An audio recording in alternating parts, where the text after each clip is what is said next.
Hayotda hech narsa tasodifan yuz bermaydi. Har qanday sinov, har qanday yo'qotish, har qanday kechikish barchasi siz uchun eng yaxshisi ekanligi uchun shunday sodir bo'lmoqda.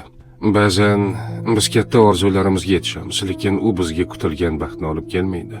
Ba'zan esa orzularimizga yeta olmay tushkunlikka tushamiz, lekin yillar o'tib qarasak, aslida aynan o'sha yo'ldan yurmaganimiz biz uchun yaxshiroq bo'lgan ekan. Balki siz hozir sabr qilib turgan og'ir kunlaringiz ertangi baxtingiz uchun zarur bo'lgandir.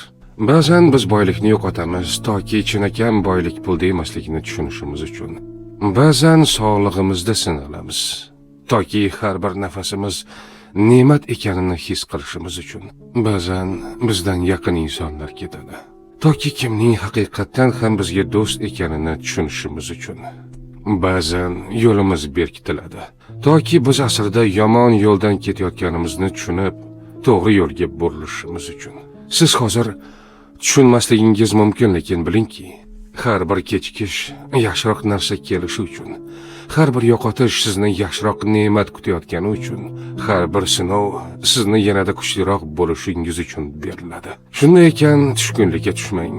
Hozir sizga noqulay tuyulgan narsa aslida siz uchun eng yaxshisi bo'lishi mumkin. Chunki Alloh bandalariga zulm qilmaydi.